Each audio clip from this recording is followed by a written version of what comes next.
बिस्मिल्लाहिर्रहमानिर्रहीम अस्सलाम वालेकुम। Welcome to a new lecture. हम डोमेन नंबर 3 और फिर उसकी सब डोमेन नंबर 1 के बारे में पढ़ रहे हैं, जिसके अंदर मेजरमेंट ट्रायंगल्स की चल रही है आजकल। एक्सरसाइज 3.1 है। इसके पहले 4 क्वेश्चंस हम 2 लेक्चर्स के अंदर सॉल्व कर चुके हैं और सीख चुके हैं कि कैसे इनको सॉल्व किया जाता है। अब उसके बाद है जी क्वेश्चन नंबर 5।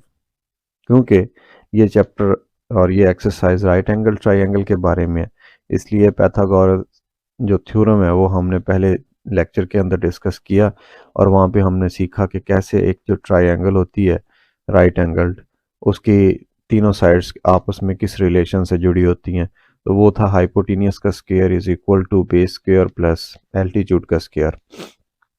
आज फिर उसी की एक एप्लीकेशन है। लिखा हुआ है कि if A B and C are length of the sides of a triangle A B C. सबसे पहले तो हमें डिसाइड करना है कि एक ट्राइंगल हो और उसकी साइड्स हों ए बी और सी। ये ए साइड सपोज कर लेते हैं, ये बी साइड सपोज कर लेते हैं और ये सी है। तो ये राइट एंगल ट्राइंगल है। ठीक हो गया। अब आपको ये भी इल्म है कि जो 90 एंगल के बिल्कुल सामने तिरछी साइड होती है, जिसकी लेंथ बाकियों की निस्बत थोड़ी ज़्यादा होती है, उसको हाइपोटेनियस कहते हैं।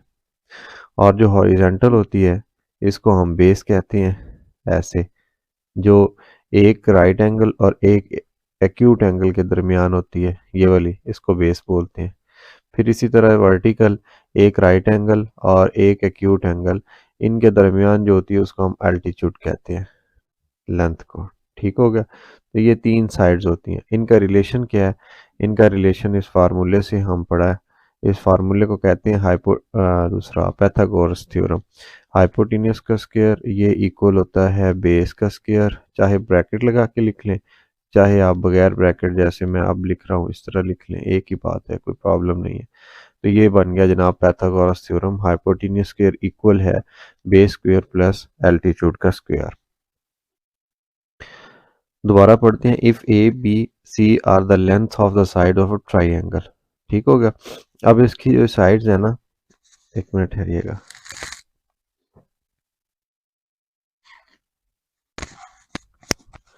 इसकी जो लेंथ्स हैं उनके नाम है साइड्स के, जिसको हमने हाइपोटेनियस कहा। ये ए भी हो सकता है, स्मॉल ए, बी भी हो सकता है, स्मॉल सी भी हो सकता है। इसी तरीके से एल्टीट्यूड, इसी तरीके से बेस। इनको कोई आप मज़ीद नाम भी दे सकते हैं। क्वेश्चन के हिसाब से जैसे हमारा क्वेश्चन चेंज होगा वैसे इसका नाम भी हम चेंज कर लेंगे, बिकॉज हमें नहीं पता कि कौन सी बड़ी लेंथ है कौन सी छोटी लेंथ है। जो बड़ी होगी डेफिनेटली उसको हम हाइपोटेन्यूस कंसीडर करेंगे, जो सबसे छोटी होगी उसको ऑफ कोर्स हम बेस कंसीडर करेंगे। पहले लेक्चर के अंदर जब पैथागोरस थ्योरम हम डिज़ाइन कर रहे थे तो उस वक्त एक हमने ये सिचुएशन पढ़ी थी कि पैथागोरस ने ये जो एक अपना फार्मूला पेश किया था ना, उसमें ये वाली रेशो थी, आई थिंक 3:4:5 या 2:3:5 थी, आई थिंक इस तरह से थी एक रेशो। मैं आपको दिखा देता हूँ वो वाली स्लाइड निकाल के। ये ये 3:4:5 ये लिखा हुआ। इसलिए जो बड़ी साइड होती है वो सबसे बड़ी होती है और जो छोटी होती है उसको बेस कहा जाता है और ये सबसे छोटी होती है। ठीक हो गया। अब इस क्वेश्चन के अंदर अगर देखेंगे हम तो इसमें जो हाइपोटेनियस बनेगा ना, वो सबसे बड़ी वैल्यू 6 है, ये हाइपोटेनियस बनेगा हमारे अंदाजे के मुताबिक। और ये 5 छोटा है, इसको हम बेस कंसीडर करेंगे। लेकिन एक दफ़ा पहले सारी स्टेटमेंट रीड करते हैं, वो कहना क्या चाह रहा है, हमसे डिमांड क्या कर रहा है। Then tell which of the following triangles are not right angled. आपने बताना है कि ये 3 क्वेश्चंस हैं, इनका डाटा है, इनके अंदर साइड्स दी गई हैं, इनमें से कोई ट्राइंगल भी हैं राइट, कोई राइट ट्राइंगल नहीं है। तो हमने पैथागोरस थ्योरम के जरिए वेरीफाई करके बताना है कि लेफ्ट साइड राइट साइड की इक्वल आती है या नहीं। अगर आ जाएगी तो वो राइट एंगल ट्राइंगल होगी बिकॉज ऑफ दिस फार्मूला, और अगर नहीं आएगी तो हम कहेंगे कि these are not the values of right angle triangle. Any of angle A, angle B and angle C में बी राइट। कोई भी एंगल, ये ए के ऊपर, बी के ऊपर या सी के ऊपर राइट हो सकता है। बिल्कुल वैसे ही जैसे, एक्सक्यूज मी, अब इसका सोल्यूशन हम स्टार्ट करते हैं। थोड़ा सा मैं आपको इसके बारे में आइडिया बता देता हूँ। केस तो इसके ज़्यादा सारे बनेंगे, लेकिन झंझट से बचने के लिए अगर आप मेरी बात, एक्सक्यूज मी, अगर मेरी बात फॉलो करेंगे तो आप बड़ी आसानी के साथ इन क्वेश्चंस पे टाइम ज़ाया किए बिना इनको सॉल्व कर सकते हैं। सबसे पहले अपना पहला स्टेप ये है कि जो सबसे बड़ी वैल्यू होगी ए बी और सी में से, उसको हाइपोटेनियस कंसीडर करना है। अब यहाँ पे सी की वैल्यू है, तो हाइपोटेनियस का नाम रख लें सी और वैल्यू इसकी रख लें 7। फिर उसके बाद सबसे छोटी वैल्यू 5 है, इसका नाम बी रख लें और ये इस केस के अंदर बेस बन जाएगी। ठीक हो गया। और जो दरमियान वाली रकम है उसको एल्टीट्यूड या ए का नाम दे दे और ये 6 है।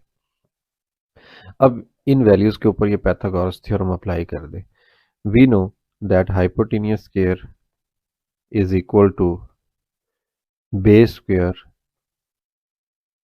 इज इक्वल प्लस एल्टीट्यूड का square, and altitude is 6 in this case. लें जी, वैल्यूज पुट हो गई है। अगर अब लेफ्ट हैंड साइड का जवाब राइट हैंड साइड के इक्वल आ जाता है तो हम कह देंगे कि ये राइट एंगल ट्रायंगल का डाटा है, अदरवाइज हम कहेंगे कि ये राइट एंगल ट्रायंगल नहीं बन रही। कैसे? 7 रेज टू पावर 2, 7 इंटू 7 49 होता है। 5 रेज टू पावर 5 इंटू 5 ये 25 होता है।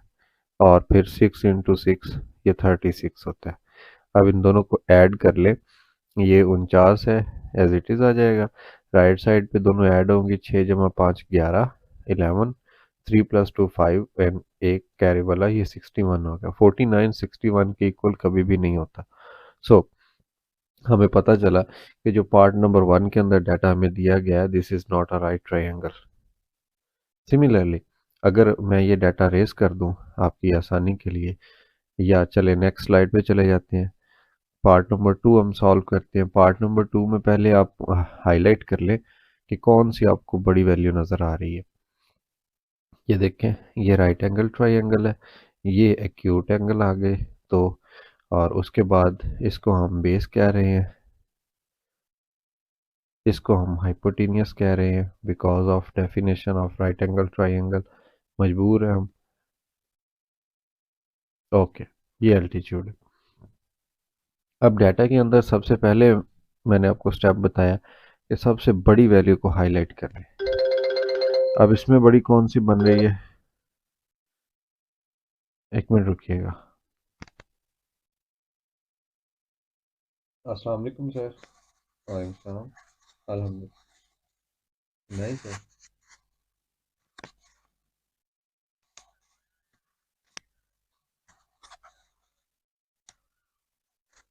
चलो ठीक है, तुझे पहुंचो, मैं आ जाऊंगा। Okay.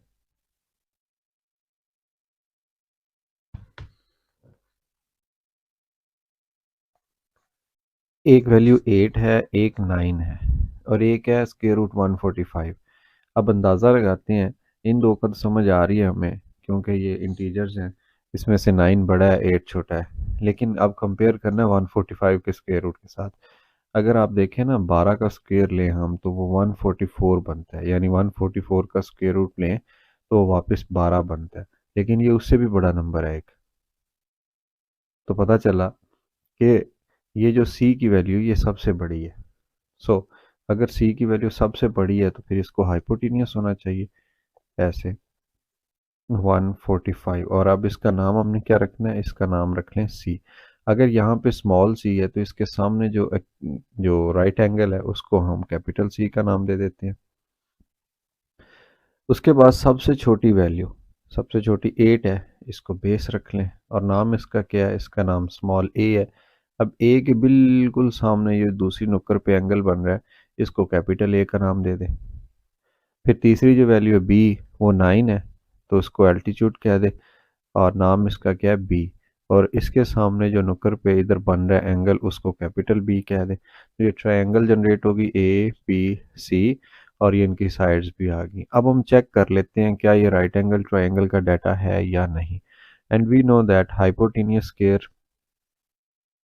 of hypotenuse, which is 145 square root in this case, hypotenuse square is equal to base square plus altitude square. ठीक है, ये स्क्वायर से स्क्वायर रूट कैंसिल हो गया, आंसर आ गया जी 145 and square root of 8 is 64, square root of 9 is 81, 4 plus 1 is 5 and 8 plus 6 is 14. 145 is equal to 145. Answer of left hand side is equal to right hand side. So given data is a triangle. So A equal to 8, B equal to 9 and C equal to square root 145. ये क्या बना रहे हैं? ये right angle triangle बना रहे हैं।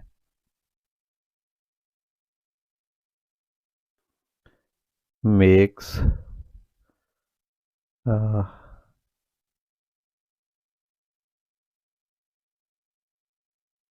right angle triangle।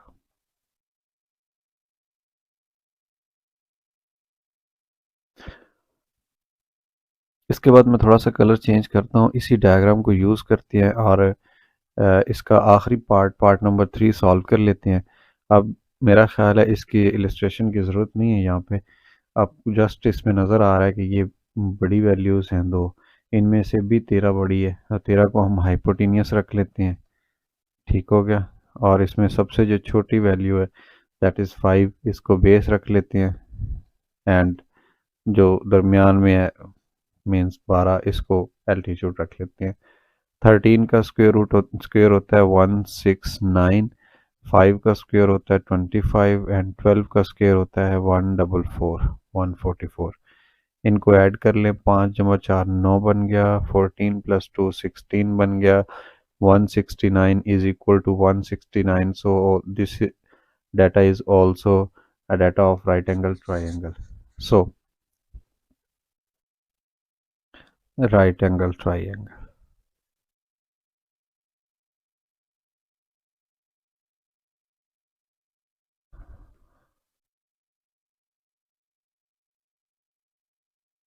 Alright, ये क्वेश्चन 5 जो था इसका कंप्लीट सॉल्यूशन आ गया। इसके बाद अगर हम देखें नेक्स्ट क्वेश्चन, तो वो है जी क्वेश्चन नंबर 6 और इसमें लिखा हुआ है इन राइट एंगल ट्रायंगल। देखें इसमें राइट एंगल ऑलरेडी कह दिया गया, तो जिसको राइट एंगल कहेंगे उसके अंदर पाइथागोरस थ्योरम अप्लाई होगा। सो हम यहाँ पे लिख लेते हैं कि इसका मकसद क्या है बताने का। इसका मतलब ये है कि हाइपोटेनियस का स्क्वायर इक्वल है बेस का स्क्वायर सम एल्टीट्यूड का स्क्वायर, ये बताना चाह रहा है। विद हाइपोटेनियस सी, अगर हाइपोटेनियस सी है तो फिर ये बन जाएगा C square equal to and sides A and B. अब इसमें कोई सी भी साइड आप बेस रख लें, कोई सी भी साइड एल्टीट्यूड रख लें, मैं बी को ही बेस कह देता हूँ और ए को ही एल्टीट्यूड कह देता हूँ। Find the unknown length. Pythagoras theorem को यूज़ करते हुए इसी एक्सरसाइज के लेक्चर नंबर 1 के अंदर सॉल्व किया गया क्वेश्चन नंबर 1, ये बिल्कुल वैसा बन जाएगा। लेकिन सबसे पहले हम कंसीडर कर लेते हैं कि ये एक राइट एंगल ट्रायंगल है, इसके अंदर ये वाली जो साइड है this is C which is hypotenuse और this is B which is base and this is A altitude. ये 3 नाम आ गए। अब इनका एंगल या नुकरों के नाम देने हैं। बी है, बी के सामने कैपिटल बी आ जाएगा। ए है, ए के सामने ये जो नुकर बन रही है इसके ऊपर कैपिटल ए आ जाएगा। ये सी है, इसके सामने यहाँ कैपिटल सी आ जाएगा। ठीक है, ये स्मॉल सी है, जो साइड होती है वो स्मॉल सी से और जो एंगल होता है वो कैपिटल से। अब देखिए ये राइट एंगल बन रहा है सी के ऊपर और बी के ऊपर और ए के ऊपर एक्यूट एंगल्स बन रहे हैं। अब गिवन डाटा के अकॉर्डिंग अगर हम इसके ऊपर पाइथागोरस थ्योरम अप्लाई करते हैं तो मुझे अब दोबारा थ्योरम लिखने की ज़रूरत नहीं है, क्योंकि ये देखें आपके सामने एक इसकी फॉर्म ये बन चुकी है ये वाली। तो आपने इसके अंदर जस्ट वैल्यूज पुट करनी है। ठीक है, सी को हाइपोटेनियस कंसीडर किया हुआ है तो आप लिख दें कि C square is equal to B square plus A square as we have derived this formula. अब वैल्यूज पुट करेंगे by putting the values. First part को मैं सॉल्व कर रहा हूँ, यहाँ पे लिख भी देता हूँ। फर्स्ट पार्ट के अंदर सी की वैल्यू क्या है 61। अच्छा साथ में ना ये सेंटीमीटर नहीं लिखते, इससे थोड़ा सा वो उलझन सी पैदा हो जाती है। बी की वैल्यू मालूम करनी है जबकि ए की वैल्यू गिवन है एंड दैट इज 60 सेंटीमीटर। अब 61 का स्क्वायर रूट लेना है तो आपको दो तरीकों से ये मालूम हो सकता है। एक ये कि आप 61 को 61 से ही मल्टीप्लाई कर दें और आपके पास स्क्वायर आ जाएगा। दूसरा तरीकाकार ये है कि आप कैलकुलेटर को यूज़ कर लें, उसके ऊपर स्क्वायर फाइंड कर लें। लेकिन मेरा ख्याल है कि 8th क्लास तक इजाज़त नहीं होती कैलकुलेटर यूज़ करने की, so that's why you can't use calculator. आपको मैनुअली इनको ज़रब देना पड़ेगा। इधर होगा बी स्क्वायर, उसके बाद आ गया 60 का स्क्वायर है तो 60 इंटू 60, ये आ गया 3600, 3600। ठीक हो गया। और इसको मज़ीद सॉल्व करेंगे तो जो बी का स्क्वायर है ये राइट साइड पे ही रहने देते हैं और 3721 ऑलरेडी लेफ्ट पे था। ये जो प्लस 3600 है ये राइट साइड पे प्लस है, इसका इन्वर्स दोनों साइड पे ऐड करेंगे, उधर से गायब हो जाएगा और इधर आके माइनस हो जाएगा। ठीक है, तो ये बी का जो स्क्वायर है ये इक्वल आ गया 3721 माइनस 3600, तो ये 1 to 1 के इक्वल आ गया ऐसे। अब क्योंकि हमें तो चाहिए स्क्वायर के अलावा वैल्यू, तो taking square root on both side, दोनों साइड पे जब स्क्वायर रूट आएगा तो ये देखिए ये स्क्वायर स्क्वायर रूट से कैंसिल, इधर जस्ट भी बच गया और इधर 1 to 1 का स्क्वायर रूट है। 1 to 1 का स्क्वायर रूट होता है 11। चेक कर लेते हैं, 11 को 11 से मल्टीप्लाई करके तो 1 to 1 बन गया। ठीक हो गया। तो ये जनाब था आपका पार्ट नंबर 1 कि जिसका सोल्यूशन हमने फाइंड कर लिया। सिमिलरली अगर हम बात करें पार्ट नंबर 2 की, तो पार्ट नंबर 2 में भी यही टेक्निक यही तरीका यूज़ होगा। मैं आपको सॉल्व करवा देता हूँ बिकॉज उसके अंदर आपको फ्रैक्शन नज़र आ रही होगी तो मे बी आप कंफ्यूज हो जाएं, लेकिन मैं आपको कंफ्यूज होने नहीं दूंगा बिकॉज बहुत ही ज़्यादा आसान नौइयत का क्वेश्चन है, तो फिर क्यों आप परेशान हो इसके अंदर। देख लीजिए सी अकॉर्डिंग टू दिस फार्मूला, सी का स्क्वायर मैं एक दफ़ा यहाँ भी लिख देता हूँ, C square is equal to B square plus A square. C की वैल्यू पुट करेंगे विच इज़ 13 ओवर। अच्छा एक मिस्टेक मैं खुद ही कर गया हूँ, आपको बता देता हूँ कि ये जो लेंथ थी ना पार्ट नंबर 1 के अंदर ये सेंटीमीटर्स में थी, तो जो आंसर निकला है उसके साथ भी यूनिट लिखना लाजमी हुआ करता है, तो ये 11 सेंटीमीटर आता है। ओके, सी की वैल्यू पुट कर दी हमने। सी की वैल्यू पुट करने के बाद हम वैल्यू पुट करेंगे बी की। बी की तो अननोन है, हमें मालूम करना है, तो बी का स्क्वायर एज इट इज़ आ जाएगा। ए का स्क्वायर, ए की वैल्यू है 5/12, 5/12 और ये है स्क्वायर। लेफ्ट साइड पे अगर देखें तो 13 का स्क्वायर ऊपर आ जाएगा विच इज़ 169। 13 को 13 से मल्टीप्लाई किया, नीचे है 12, 12 का स्क्वायर लेंगे तो 12 इंटू 12 आ जाएगा 144, ये स्क्वायर है। और ये आ गया बी स्क्वायर प्लस 5 का स्क्वायर आ जाएगा 25 और नीचे 12 का आ जाएगा 144। ठीक है, 144। अब चूंकि हमने बी की वैल्यू निकालनी है तो बी स्क्वायर राइट पे ही मौजूद रहेगा, ये 169/144 और ये जो प्लस की वैल्यू है दोनों साइड पे इसका इन्वर्स ऐड करेंगे तो ये इधर आके -25/144 हो जाएगा। और जब हम इसको मज़ीद सॉल्व करेंगे तो दोनों का एलसीएम आ जाएगा 144 और ये ऊपर 169 एज इट इज़ आ जाएगा और ये -25 भी वैसे ही आ गया जैसे मौजूद था। तो ये बन गया जनाब बी स्क्वायर। 169 और 25 इसमें से माइनस कर लेते हैं तो ये आ गया 9, वैसे 4 बाकी आ गया, 6 में से 2 जाएंगे माइनस तो 4 रह जाएगा बाकी और ये 1 आ गया। ऊपर भी 144 है नीचे भी 144 है, ये कैंसिल हो जाएंगे तो इधर 1 बच गया। राइट साइड पे बी स्क्वायर है, स्क्वायर को ख़त्म करके स्क्वायर रूट लेंगे, स्क्वायर रूट लेंगे जब ख़त्म करने के लिए तो ये 1 आ जाएगा। तो जनाब हमें पता चला कि इसकी जो लेंथ है बेस की, वो 1 सेंटीमीटर है। ठीक है, अब ये जो शक्ल आपको नज़र आ रही है ना, जो मैंने ड्रॉ की हुई है, ये फर्जी है, तो ये ना सोचिएगा कि इतनी बड़ी लेंथ 1 सेंटीमीटर कैसे हो सकती है। अब उसके बाद नेक्स्ट है part number 3, part number 4, part number 5। Exactly 100% इन्हीं स्टेप्स पे हैं, जैसे ये हमने सॉल्व किया है ना, बिल्कुल एग्जैक्टली वैसे ही है। ये ट्रायंगल आ गई है, इसमें जो सी है ये हाइपोटेनियस को रिप्रेजेंट कर रहा है, जो बी है वो बेस को जाहिर कर रहा है, जो ए है वो इधर बी के सामने कैपिटल बी एंगल है, सी के सामने कैपिटल सी है और ए के सामने कैपिटल ए है। तो इसके ज़रिए हम जब वैल्यूज़ पुट करेंगे, फिर राइट एंगल ट्रायंगल के लिए हाइपोटेनियस का स्क्वायर, जिसको पैथागोरस थ्योरम कहते हैं, वो अप्लाई करेंगे तो हमारा क्वेश्चन सॉल्व हो जाएगा। जैसा कि इधर अगर मैं पार्ट नंबर 3 को लिखूं, तो पार्ट नंबर 3 में सी की वैल्यू मालूम करनी है, जबकि बी की वैल्यू गिवन है which is 10 metre plus 4 square root 5 और इसका स्क्वायर। 10 का स्क्वायर है, 10 को 10 से मल्टीप्लाई करेंगे तो 100 आ जाएगा।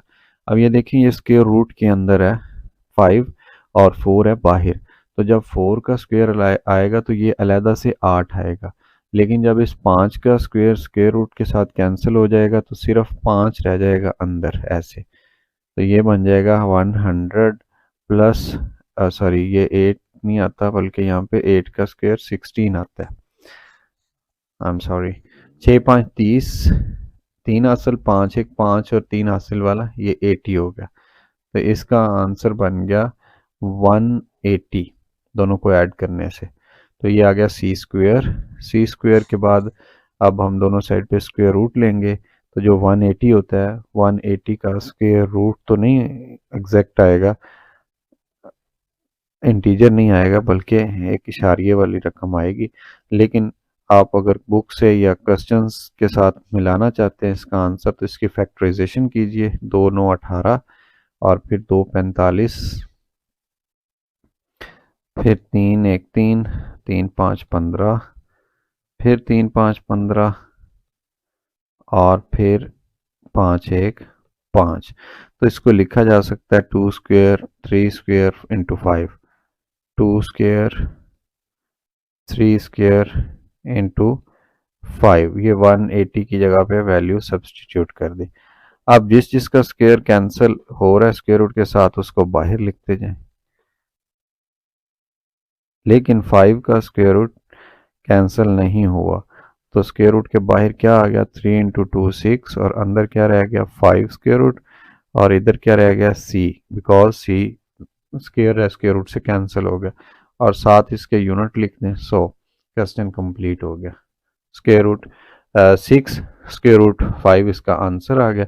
और ये सेंटीमीटर में नहीं, सॉरी मैं उजलत में, ये अकेला मीटर है, ठीक है ना, इसका यूनिट मीटर है अकेला।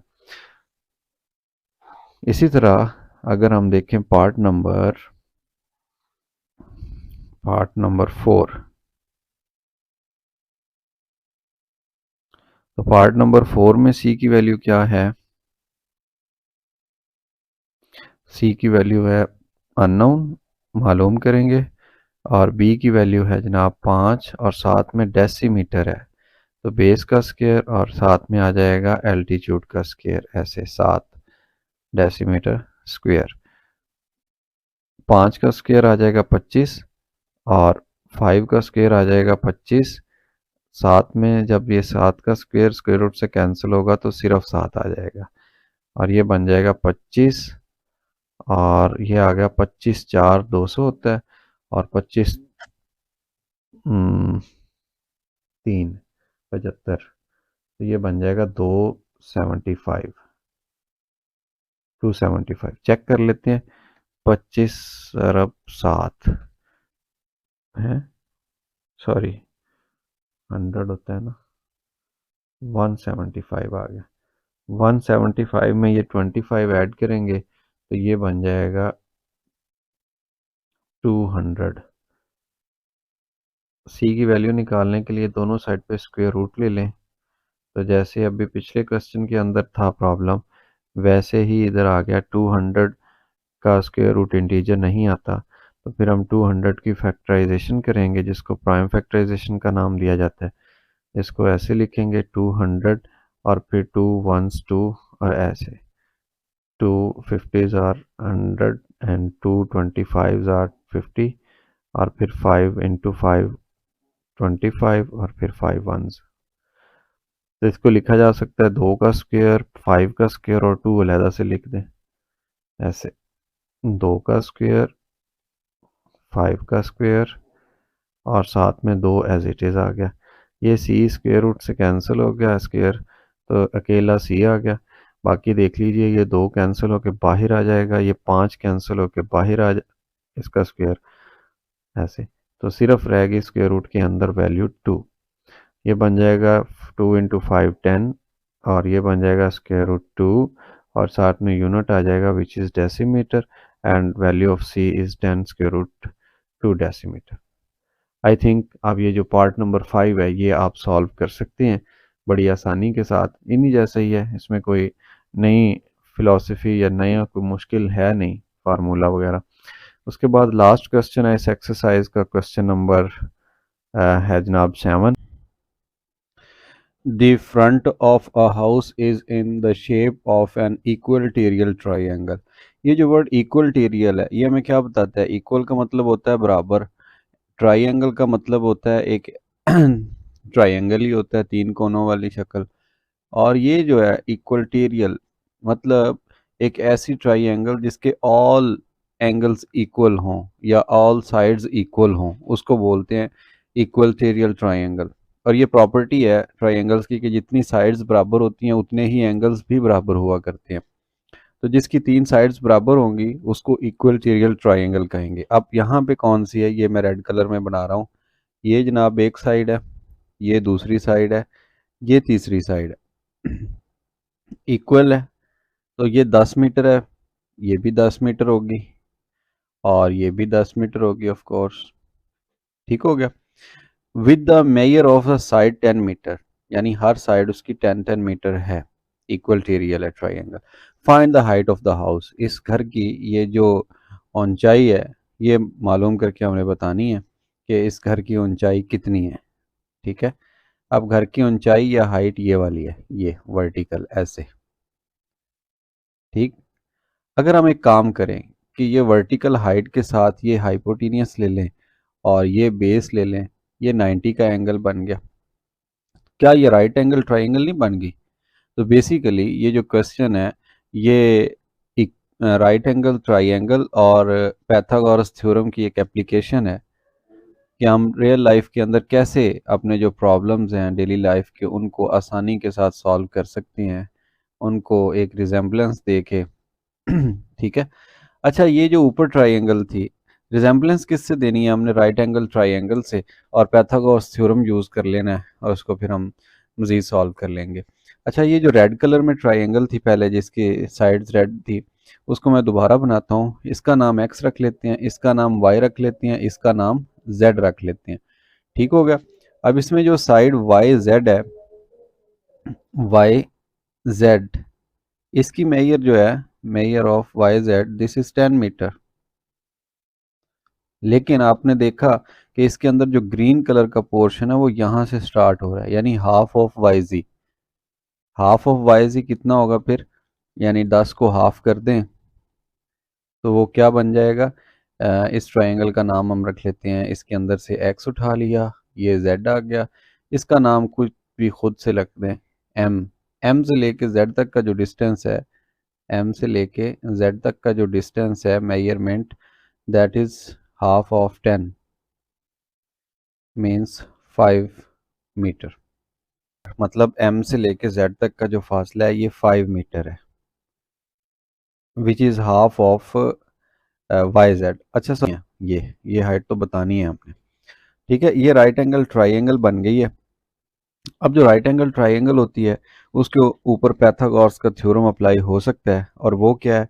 वो है जी, हम प्रीवियस सारे क्वेश्चन इसी फार्मूले के ज़रिए सॉल्व करके आ रहे हैं।